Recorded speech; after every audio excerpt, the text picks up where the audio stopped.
Hello everyone, January to April cue cards 2024 को हम discuss कर रहे हैं। तो इसके बारे में आज हम सेकंड क्यू कार्ड को डिस्कस करने वाले हैं। एंड बिफोर मूविंग हमें ये भी जानना ज़रूरी है कि किसी भी क्यू कार्ड को बहुत ही इफ़ेक्टिवली कैसे फ्रेम किया जाए ताकि आपको लेक्सिकल रिसोर्स में, ग्रामेटिकल रेंज एंड एक्यूरेसी में, इन सब में हर एक बैंड डिस्क्रिप्टर में हाई बैंड स्कोर मिल सके। So before moving ahead we will also discuss that how to frame a cue card for high band scores. सबसे पहले आपको एक जनरल लाइन देनी चाहिए। जनरल लाइन एक टॉपिक स्टेटमेंट होती है जो आपके टॉपिक को एक बार स्टार्ट देने के लिए यूज़ की जा सकती है। Complex structure after that you will also use. Complex structure में आप ऑल्दो वाला एक स्ट्रक्चर लगा सकते हो, चाहे ये बहुत बार नहीं हुआ है व्हेन, तो आप वो स्ट्रक्चर यूज़ करेंगे सो दैट आपको कॉम्प्लेक्सिटी ऑलरेडी प्रोवाइड करने का मौका मिल जाए। After that you will give a time frame. Time frame को हम बोल सकते हैं it is a matter of couple of months back और कपल ऑफ वीक्स बैक, कुछ भी वो सिचुएशन के हिसाब से जो ठीक होगा आप उसको यूज़ करें।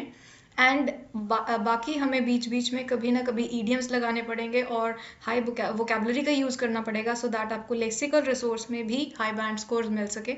एंड टिल द एंड आपको जब कंक्लूड करना है you will conclude it with all in all, जिसका मतलब है इन कंक्लूजन, या फिर to cut the long story short. इसको आप एंड में यूज़ करें सो दैट आप अपनी बात को कंप्लीट कर सकें। So we will start with the second cue card जिसका टॉपिक है describe a place where you would like to go to relax. ऐसा क्यू कार्ड एक पहले भी आया था, पर इस बार इन्होंने एक रिलैक्सेशन वाली वो प्लेस पूछी है और ये फ्यूचर टेंस में होने वाला है फॉर श्योर।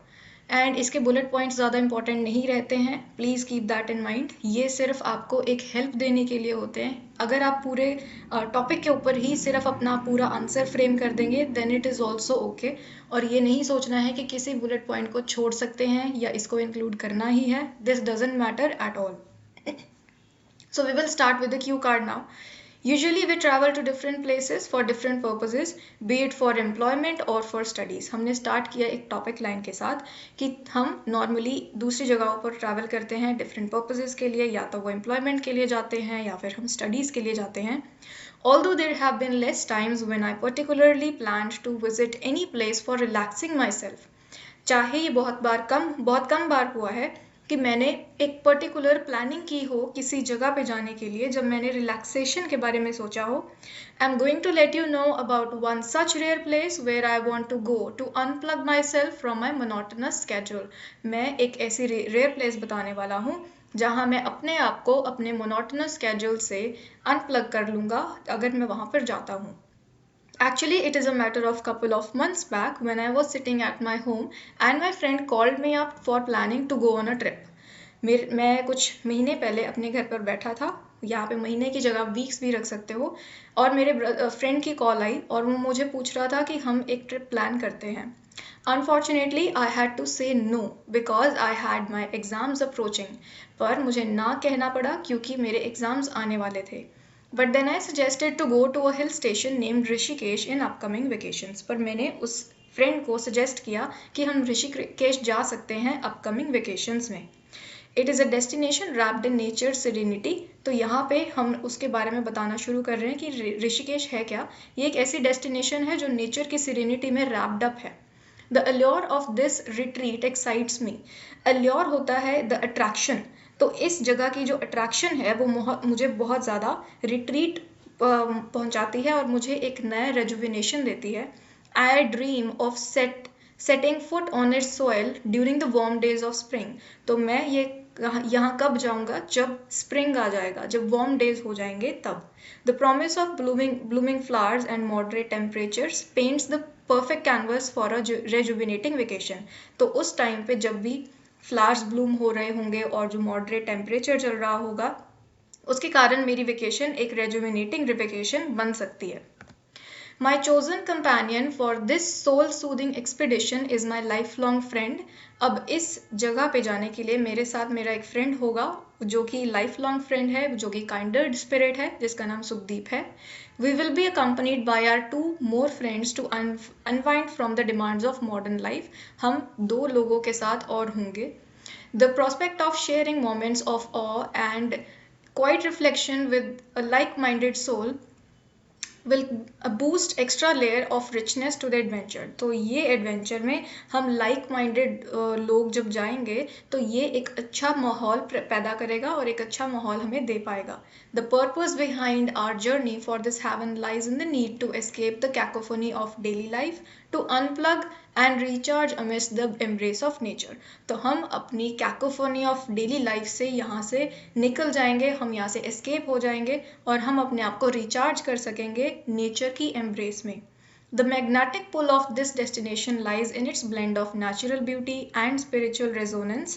तो इसमें जो एक मैग्नेटिक पुल है कि ये हमें अपनी तरफ खींचेगा, किन दो चीज़ों के कारण, वो है नेचुरल ब्यूटी और spiritual resonance. Reminiscent of the tranquil banks of Ganges in Rishikesh. तो वहाँ पे जो गंगा रिवर बहती है, वहाँ पे उसके किनारों पे हमें बहुत ही ज़्यादा सुकून भी मिलने वाला है। Beyond the spiritual journey, we anticipate exploring enchanting trails, discovering hidden gems and savoring the local flavors that tease our taste buds। जो भी हमारी स्पिरिचुअल जर्नी है उसके अलावा हम वहाँ पे कुछ हिडन जेम्स को भी एक्सप्लोर करेंगे, डिस्कवर करेंगे और हम वहाँ पे जो भी फ्लेवर्स मौजूद हैं उनको टेस्ट करेंगे और हमारे टेस्ट बर्ड्स को हम थोड़ा बहुत एंजॉय करेंगे। We will also do some adventurous activities like bungee jumping, river rafting and several others that will make us forget our worries for some days। कुछ adventurous activities भी करेंगे हम वहाँ पे जो हमें अपनी worries को भुला देने के लिए बहुत ही अच्छे होंगे। Moreover, as the sun will dip below the horizon, we will picture ourselves lounging in cozy cafes, sipping herbal teas and relishing the moments of stillness that will follow a day well spent। तो हम वहाँ पे जब भी sunset होने वाला होगा तो हम कुछ कोजी कैफ़ेज़ में बैठकर पिक्चर्स लेंगे, हम कुछ हर्बल टीज़ सिप करेंगे और वो जो स्टिलनेस का मोमेंट है उसको हम बहुत ही ज़्यादा एंजॉय करेंगे।